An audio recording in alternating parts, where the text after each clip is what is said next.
अब वो शीतकाल का समय था, कार्तिक का महीना, और कार्तिक समाप्त होने वाला, पूर्ण होने वाला है। शीत का महीना, कब तक जल में घुसी रहेंगी? भगवान ने कहा अगर नहीं लेना है तो बैठी रहो, घुसी रहो जल में। भगवान कृष्ण तो डाल में बैठे और बस बड़े सुरीली तान से बांसुरी बजा रहे। अब तुम्हें चाहिए तो ले जाओ। उन्होंने कहा ततो जलाशयात सर्वाधारी का शीतों पे वेशिता। शीत के मारे बड़ी ठिठुर गई जल के अंदर, बार बार प्रार्थना करती हैं कि हमें वस्त्र दे दो। भगवान ने कहा मैं तो देने को तैयार हूं, ले जाओ। और बिना कपड़े के जल से बाहर कैसे निकले?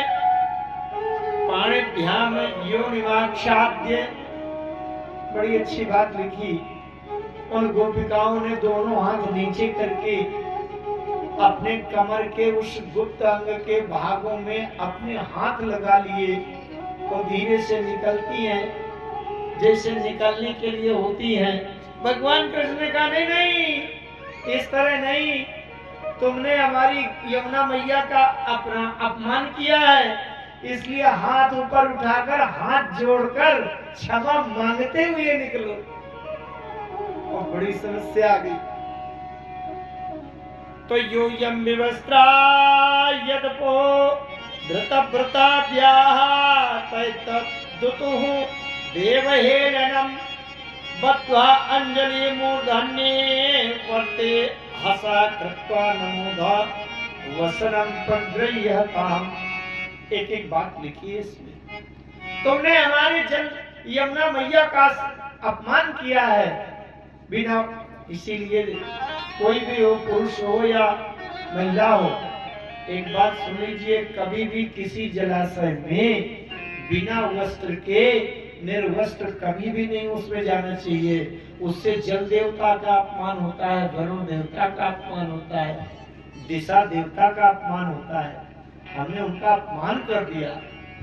भगवान कहते हैं कि तुमने हमारे देवताओं का अपमान किया है, इसलिए हाथ जोड़ करके मूर्धना माने माथे में लगाओ, हाथ जोड़कर हाथ उठाकर अपने माथे में लगाओ और क्षमा मांगते हुए मेरे पास आओ। मत्वा विवस्त्रात् प्लवनम व्रतच्युतम तास्ताथवंता दृष्ट्वा भगवान देवकी सुता। कुछ लोग कह देते हैं ये कौन सी लीला है, क्या है ये? देखिए बहुत एकाग्रता से इसका रहस्य समझें। कल एक बात बताई गई थी कि ब्रज के सारी गोपिकाओं का विवाह उस साल के अंदर हो गया था और उसी ब्रज में ही हुआ था, बाहर नहीं। और जितने गोप थे भगवान कृष्ण स्वयं उतने गोप का रूप बना करके थे। इसका मतलब सबका विवाह भगवान कृष्ण के साथ ही हुआ। अच्छा, विवाह क्या है? केवल अपने सांसारिक अर्थों भर में न इसको लेना कि विवाह केवल पति पत्नी के शरीर का सुख ही विवाह नहीं। विवाह बड़ा तात्विक है। विवाह का मतलब जो दो अलग अलग हैं वो उनकी गांठ बन जाए, गांठ बन के एक हो जाए। जैसे आत्मा तब तक ये जीव दुखी रहता है जब तक परमात्मा से उसकी गांठ नहीं बनती, जब तक उसका संबंध नहीं जुड़ता। आत्मा परमात्मा की गांठ बन जाए, जीव ब्रह्म की गांठ बन जाए, जिस समय ये आत्मा परमात्मा के भरोसे अपने को सौंप देगा, जिस समय जीव ब्रह्म के भरोसे ब्रह्म में एकाकार हो जाएगा, दोनों का संबंध जुड़ जाएगा, उसी समय से जीव की चिंता दूर हो जाएगी। तो ये विवाह केवल शारीरिक सुख व्यवहार भर के लिए नहीं, बल्कि आप थोड़ा और भावपूर्ण इस बात को समझो। जब तक बिटिया का विवाह नहीं हुआ तब तक उसको भी चिंता है मेरा जीवन किसके साथ पार होगा, कैसे होगा, अकेले क्या करूंगी। और जिस दिन से विवाह हो गया, किसी के साथ गांठ बन गई, उस दिन से वो जो बिटिया जिसका विवाह हो गया, विवाहिता हो गई, उस दिन से उसके अंदर से चिंता दूर हो गई। अब मुझे कोई चिंता नहीं है, मेरा पति मुझे ला करके भोजन, वस्त्र, आभूषण, सुख सुविधा सब ला करके देगा, क्योंकि ये पति की जिम्मेदारी। पति शब्द का अर्थ क्या होता है? पति शब्द का अर्थ होता है इज्जत, मर्यादा। तो पति का मतलब है कि हमारी मर्यादा, इज्जत के रक्षा करने के जिम्मेदार है। ये नहीं है कि हमारे पास भोजन को नहीं है तो हम इधर उधर भटके और कहाँ जाएं, कहाँ से घर गृहस्थी चलाने, नहीं, उसके पति की जिम्मेदारी है। तो ये विवाह का अर्थ होता है। ये जो गोपिकाएं हैं ये जीवात्मा है और भगवान कृष्ण परमात्मा। आत्मा और परमात्मा के बीच में कोई आवरण नहीं होता। एक कथा सबको विदित है, महाभारत में भगवान कृष्ण जब शांति दूत बनकर गए थे कौरवों के यहाँ हस्तिनापुर, तो दुर्योधन ने भोजन के लिए प्रस्ताव किया, लेकिन भगवान कृष्ण ने कहा नहीं नहीं, भोजन तो मैं विदुर जी के काका के घर में करूंगा। और जैसे भगवान कृष्ण पहुंचे विदुर जी के घर में, बाहर से आवाज लगाई, चाची किवाड़ा खोलो। विदुर जी की पत्नी थी, निर्वस्त्र स्नान कर रही थी। आवाज सुनकर के विह्वल हो गई, पागल हो गई। आहा, इतना आनंदित हुई कि उन्हें होश नहीं था कि मैंने कपड़े पहने हैं कि नहीं। तुरंत किवाड़ा खोल दिया, भगवान कृष्ण को बिठाया और जल्दी से केला ले आई और केला का गूदा छील करके गूदा नीचे फेंकती हैं, छिलका पकड़ा रही हैं भगवान कृष्ण। वहां कोई पर्दा नहीं था। ये बहुत गंभीर बात है, कुछ लोग समझेंगे इस बात को। जब हम अपने हृदय के अंदर आत्मा और परमात्मा की समाधि लगा लेते हैं, शरीर का कोई ज्ञान भान नहीं है, क्योंकि शरीर तो संसार में पड़ा रह जाएगा। जब ये शरीर से वो आत्मा बाहर होती है, शरीर तो संसार में पड़ा है, फिर आत्मा का वो ढक्कन क्या है, उसको पहनाने के लिए कहाँ वस्त्र है। आत्मा परमात्मा के सामने अगर हो तो बीच में कोई पर्दा नहीं होता। तो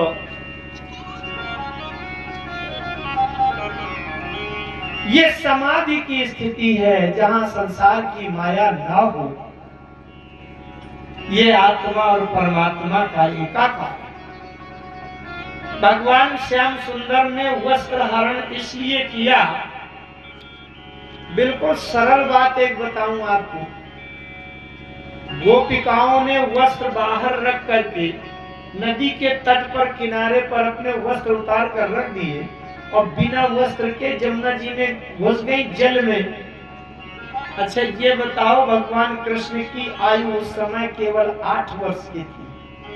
8 साल के बालक में कहीं कोई दोष नहीं है, लेकिन 32 साल का जवान अगर पहुंच जाता, रखे हुए कपड़े उठा लेता और अपने हाथ में लेकर और फिर कहता फिर क्या होता, तो इसमें गलती किसकी है?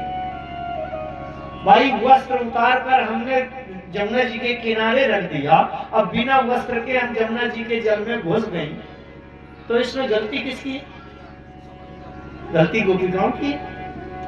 भगवान कृष्ण ने वस्त्र इसलिए वहां से चुरा के वो बांध दिए ऊपर पेड़ की डाल में कि इस प्रकार की ये जो परंपरा है, इसमें दूसरा कोई आ जाए, वस्त्र उठा ले जाए तो क्या करोगी? बिना वस्त्र के घर तक कैसे जाओगी? तो ये परंपरा जो बिगड़ी हुई है, इस परंपरा को ठीक करने के लिए कि संसार का कोई व्यक्ति आ जाए तो तुम्हारे साथ, शरीर के साथ गलत व्यवहार हो सकता है और उसमें गंदगी आ सकती है। इसलिए भगवान कृष्ण ने वस्त्र उठा करके पेड़ से बांध ली। क्या करोगे अगर ऐसा कोई कर देगा तो? ये तो अभी 8 साल के बालक हैं, कोई जवान भी ऐसा करते तो क्या करोगे, गलती थी। ये परंपरा आज से बंद हो जाए कि बिना वस्त्र के यमुना जी के जल में डुबकी लगाने न जाना, वस्त्र पहन करके ही जाना। ये इस परंपरा में सुधार करने के लिए भगवान कृष्ण ने इनका चीरहरण किया। लेकिन एक भक्त कहते हैं कि भगवान कृष्ण ने इतने लोगों के चीर, गोपिकाओं के चीर चुराए, इसका क्या किया? एक भक्त ने कहा कि भांति भांति के गोपिन के चीर चुराए, तो बड़ी कृपा करके द्रुपद सुता पहिराए। जितनी गोपिकाओं के चीर चुरा कर ले गए थे, सबको इकट्ठा स्टॉप करके द्रौपदी का जब वस्त्र खींचा जा रहा था, दुशासन खींच रहा था, उसको पहना दिए। ये लो 500 साड़ियां में चुराई रखे हो, चिंता न करो, घटेगी नहीं। इसलिए भगवान जब भी चुराते हैं तो अपने लिए नहीं चुराते। तास तथान वतान दृष्ट्वा भगवान देवकी सुता वासांसिताभ्या प्रायक्षत करुणास्तेन तूषिता। जब गोपिकाओं ने बड़ी प्रार्थना की, तब भगवान कृष्ण ने वस्त्र नीचे रख दिया और वहां से चले गए। मानो आज के बाद ये परंपरा बंद हो गई कि बिना वस्त्र के स्नान करने वाली परंपरा बंद हो गई। आइए आगे चलते हैं, भगवान की रास लीला का वर्णन होता है। भगवान पिता रात्रि सर्दोत्फुल्ल मल्लिका वीक्षरन्तो मनश्चक्रे योगमायामुपाश्रिता। भगवान कृष्ण जब शाम के समय यमुना जी के किनारे जाकर के बांसुरी बजाते हैं, बांसुरी बजाने लगे। जब संध्या हो गई, सूर्य अस्त हो गया, उस समय जाकर के बांसुरी बजाते हैं, बजाने लगे। भागवत भगवान कहते हैं निशम्य गीतम तदनंगवर्धनम ब्रज स्त्रिया कृष्ण गृहीत मानसा। जितनी गोपिकाएं ने भगवान कृष्ण की बांसुरी सुनी तो सब पागल हो गए। भगवान की बांसुरी की धुन सुनकर सभी गोपिकाएं पागल हो गईं। आप लोग गाते हो ना कार्तिक के महीने में, बंसी की धुन सुन सखियां उठी घनश्याम तेरी बंसी पागल कर जाती, घनश्याम तेरी बंसी पागल कर जाती है। घनश्याम तेरी बंसी पागल कर जाती है। घनश्याम तेरी बंसी पागल कर जाती है।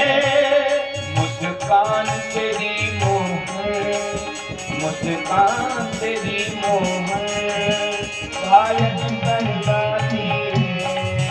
मुस्कान तेरी मोहन पागल कर जाती है। सभी लोग आइए, बोले बाकी बिहारी लाल की।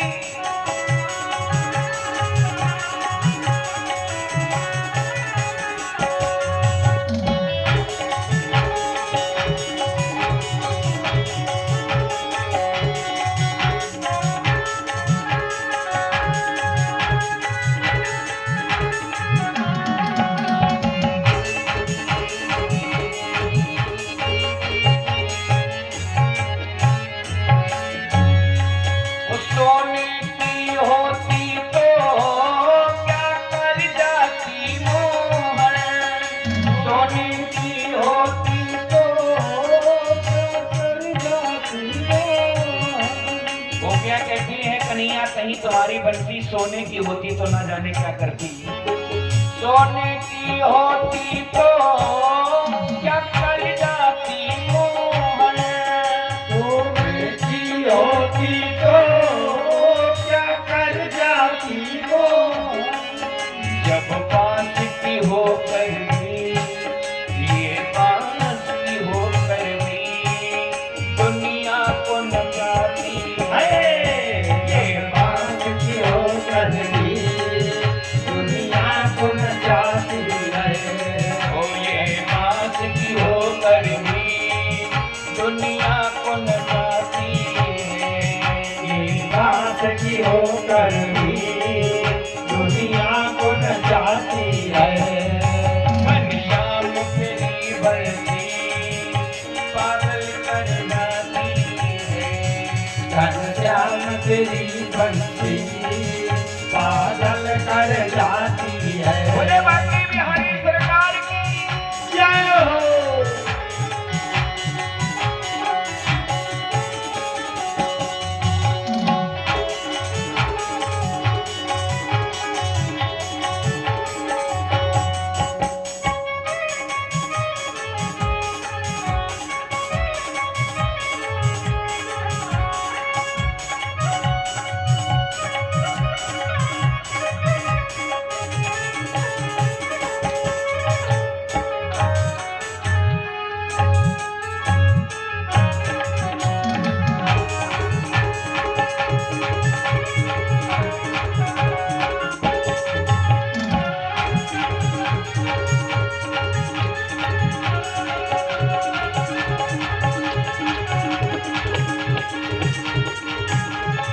और तीसरी बात गोपियां कहती है कन्हैया से, तुम गोरे होते तो क्या कर जाते मोहन। जय हो। तुम गोरे होते तो क्या कर जाते मोहन।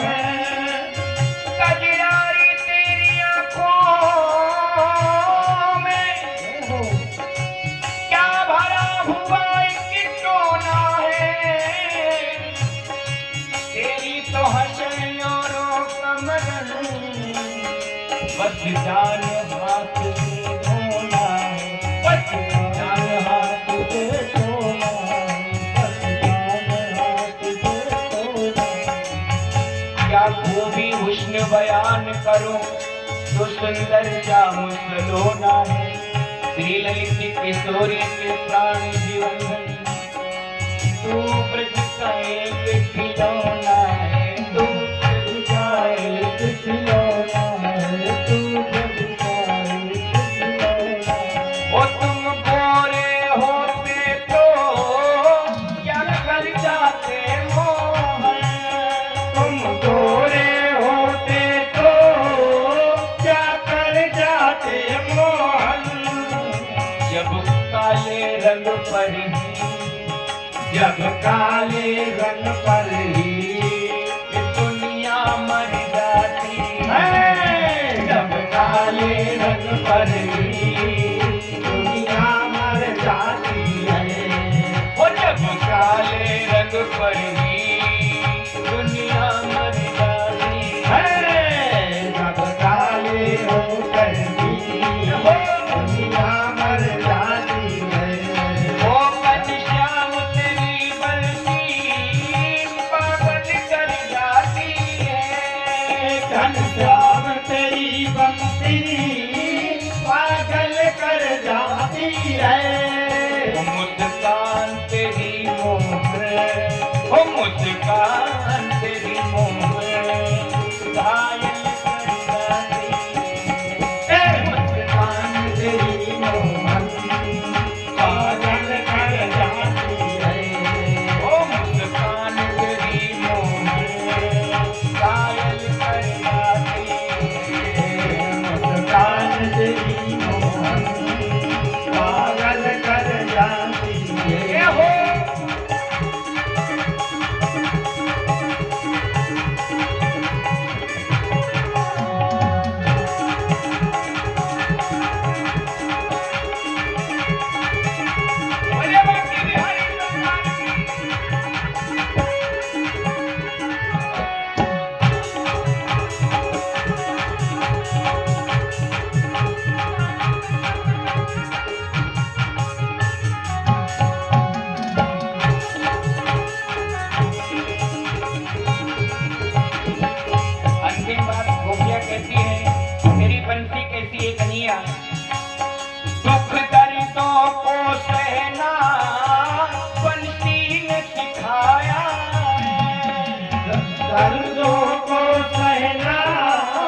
छेद है सीने पर, इसके छेद है सीने पर, अरे फिर भी मुस्कुराती है।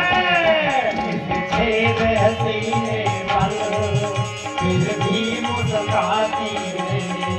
इसके छेद है सीने पर, फिर भी मुस्कुराती है। इसके छेद है सीने पर, फिर भी मुस्कुराती है।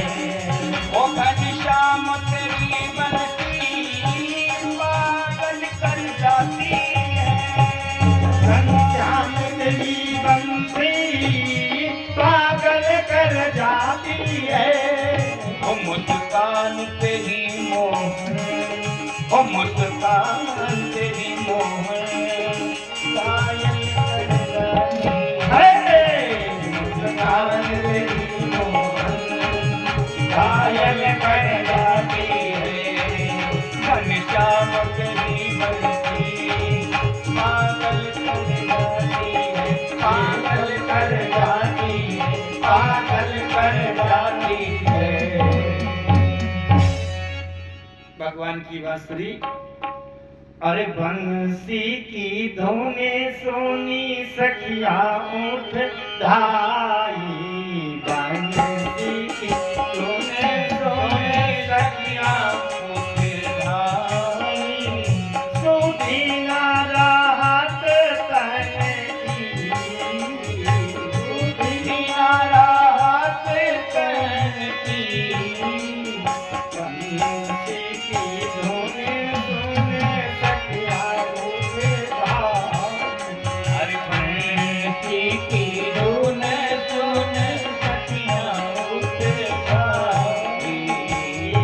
बांसुरी की जब धुन श्याम सुंदर की मुरली की तान जब सुनाई पड़ती है, गोपिका पागल हो जाती है। उन्हें पता नहीं है कि हम किस अवस्था में हैं, क्या कर रहे हैं। कोई एक गोपी भोजन बनाने के लिए दाल चावल का दहन रखना चाहती थी बटलोई में, चूल्हा के ऊपर। अब उसने अपना छोटा सा लल्ला का हाथ पकड़ा, उसी को चूल्हे के ऊपर रख के चली आई। क्योंकि भगवान कृष्ण की जो बांसुरी है सबका मन हर लेती है। अच्छा, मन एकाग्र ना हो, कभी कभी आपके जीवन में भी हुआ होगा कि जैसे वहां से कोई व्यक्ति आ रहा है, इधर जाना है, लेकिन कुछ सोचते हुए आ रहा है, कहो इधर चला गया है, और एकदम से वो सवारे में कहाँ चला गया, मुझे तो इधर जाना। ये स्थिति थी। प्रतियात ब्रजन्ये स्थेयं स्त्रीभिः सुमध्यमा। मातरा पितरा पुत्रा भातरा पतेश्च वः। बड़ी मार्मिक बात आई यहाँ। जब गोपिकाएं संध्या समय अंधेरा होने के बाद भगवान कृष्ण के पास यमुना के किनारे पहुंच गई, भगवान कृष्ण ने कहा कि तुम लोग पागल हो गई हो। रात में अंधेरे में घर को, परिवार को, पिता को, पुत्र और पतियों को छोड़कर तुम यहाँ चली आई, ये तो तुम्हारे जीवन में दोष हो जाएगा।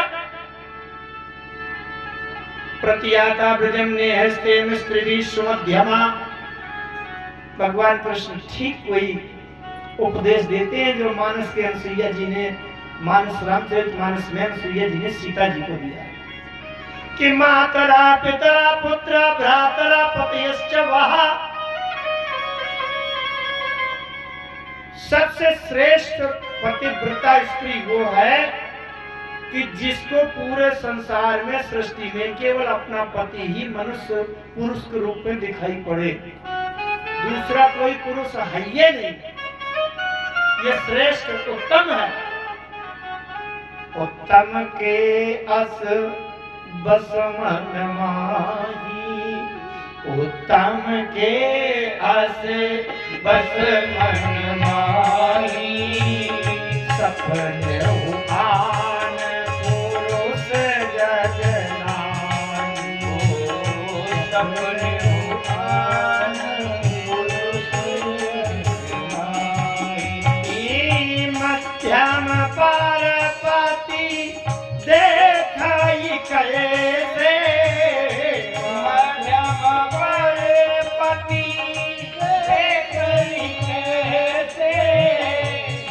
भ्राता पिता पुत्र निज जैसे भ्राता पिता पुत्र निज जैसे भ्राता पिता पुत्र निज जैसे भ्राता पिता पुत्र निज जैसे।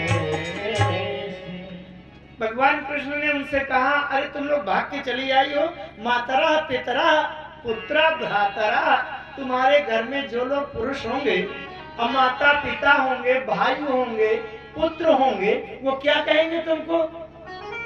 संध्या के समय भागकर कहाँ चली गई दौड़ी दौड़ी?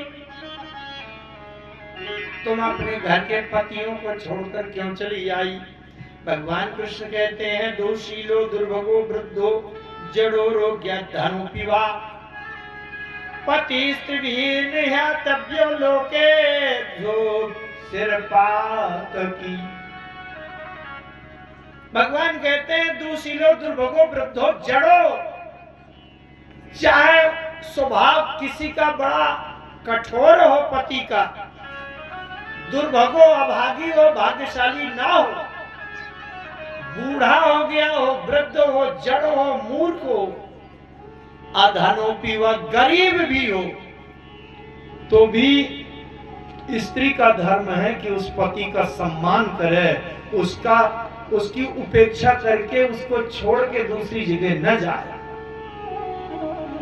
वृद्ध रोग बस जड़ धनहीना, अंध बधिर क्रोधी अति दीना, ऐसे हो पाती कर किया प्रमाना, ऐसे हो पति कर किए अपमाना, ऐसे हो पाती कर किया प्रमाना, ऐसे हो पति कर किए अपमाना, नारी पाव जन तोर दुखनाना, नारी पाव जमो पुर दुख नाना, नारी पाव जमो पुर दुख नाना। भगवान कृष्ण ने भी कहा, दुर्भगो दुस्सीलो, जिसका स्वभाव भी अच्छा ना हो, वृद्ध हो, रोगी, अधनोपी वा, गरीब भी हो, दरिद्र हो, बूढ़ा हो, मूर्ख हो, समझदार न हो, स्वभाव का कठोर हो, तब भी स्त्री का धर्म है कि अपने पति का कभी अपमान न करे और उसको छोड़ के न जाए, उसको छोड़ के न जाए। तुम लोग क्यों छोड़ के चली आई? जब गोपिकाएं पहुंची वहां, भगवान कृष्ण ने कहा, तुम लोग छोड़ के क्यों चली आई हो? उन्होंने एक बहुत बढ़िया बात कही, ध्यान से सुनना। एक दृष्टांत दिया गोपिकाओं ने, बोले, भगवान एक बात हमारी सुन लीजिए, जैसे कोई स्त्री पतिव्रता है, अपने पति को भोजन कराए बिना भोजन नहीं करती, जब तक पति चाय न पिए तो चाय नहीं पीती, पति जब तक जो अपना भोजन पानी विश्राम न करे वो कभी पानी तक नहीं पीती, उनको देखे बिना रहती नहीं। लेकिन एक बार पति को परदेश जाना आवश्यक हो गया, कोई विशेष काम से परदेश जाना था। पतिव्रता स्त्री ने कहा, रे आप चले जाएंगे तो मैं कैसे रहूंगी, मैं तो मर जाऊंगी, आपके बिना न मैं पानी पीऊंगी, न भोजन करूंगी, न विश्राम करूंगी, अब मेरी सांसें बंद हो जाएगी आपके बिना। पति ने क्या किया कि देखो देवी, मुझे परदेश जाना बहुत जरूरी है, ये व्यापार का काम है, नौकरी है या कुछ है, तो ऐसा करो, मैं अपनी एक फोटो दिए जा रहा हूं। अब अपना फोटो मढ़ा के रख दिया और कह दिया कि जब तुम चाय पीना तो 2 बूंद मेरी फोटो की तरफ दिखा देना चम्मच से, अब बस मान लेना कि मैंने चाय पी लिया। जब भोजन का समय हो जाए तो थाली परोस के मेरे फोटो चित्र के सामने थाली दिखा देना और ये मान लेना कि मैंने भोजन कर लिया, और फिर तुम भोजन कर लेना। और रात में अगर अकेले न सो पाओ, न नींद आवे, तो इसी फोटो को छाती से चिपका के सो जाना और यह मान लेना कि मैं ही तुम्हारे साथ में सो रहा हूं। बड़ी अच्छी बात। वो पत्नी इसी तरह करने लगी। रोज अपने पति की फोटो रखे और उसको चाय पिलावे, स्नान करावे, भोजन करावे, उन्हीं को कपड़ा पहनावे फोटो को, और रात में फोटो को छाती से लगा के सो जा। चलते चलते 6 महीना बीत गया। तो एक दिन ऐसा हुआ कि जब वो अपने फोटो वाले पति को चाय पिलाने के लिए, भोजन कराने के लिए, उनको स्नान कराने के लिए बैठी थी, उसी समय वो सही वाले पति परदेश से आकर के खड़े हो गए उसके सामने।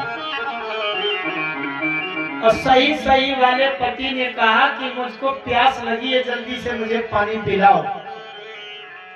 तो अब वो जो पतिव्रता स्त्री है उसको क्या करना चाहिए?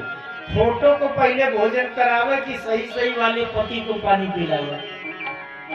क्या धर्म है, क्या करना चाहिए? तुम लोग समझ पा रही हो बात? क्या करना चाहिए, कोई जानती हो? तेरे फोटो वाले पति को तो रोज चाय पिलाती थी, भोग लगाती थी, भोजन कराती थी। अब आज सही के पति आ गए, वो खड़े हो कहते प्यास बहुत लगी, जल्दी पानी लाओ। तो अब वो पत्नी निश्चित है, उसमें कोई संशय नहीं है, आप लोग कुछ समझ नहीं पा रही हो। वो पतिव्रता स्त्री अब फोटो वाले पति को छोड़कर जल्दी से जाएगी तो उनको पानी पिलाएगी, उनके चरण धोएगी, चरण दबाएगी और कहेगी जल्दी से स्नान करना, मैं तुमको भोजन बना दूं। फोटो के पति को छोड़कर सही वाले पति के पास उसकी सेवा के लिए चली जाएगी। ध्यान से सुनना। गोपिकाओं ने भगवान कृष्ण को उत्तर दिया, बोले प्रभु, ये जो घर में हमारे पति बैठे हैं ये फोटो वाले पति हैं, अब जिसको जगत पति मिल गया हो उसको ये संसार के पतियों की जरूरत नहीं है। संसार के शरीर वाले पति को इसलिए मानती हैं, मानना चाहिए, तब तक मानना चाहिए जब तक जगत पति नहीं मिला, तो इन्हीं को जगत पति मानकर इनकी सेवा करो, और इनकी सेवा करते करते एक दिन जगत पति मिल जाएगा। तो जब परमात्मा मिल जाए तो संसार के किसी पति की आवश्यकता नहीं रहेगी। इसलिए हम लोग भागकर चली आई हैं। भगवान कृष्ण इसका कोई उत्तर नहीं दे पाए। कितना प्रेम वाला भाव था। एक दिन क्या हुआ, गोपिकाओं को ऐसा लगा, भगवान कृष्ण बड़े लालित्यपूर्ण ढंग से गोपिकाओं के साथ खेल करते थे, और उनको लगता, गोपिकाओं को लगने लगा कि कृष्ण हमारे दास हो गए हैं, क्योंकि भगवान कृष्ण एक दिन राधिका जी के कांटा लग गया तो भगवान कृष्ण ने अपने हाथ से निकाला, तो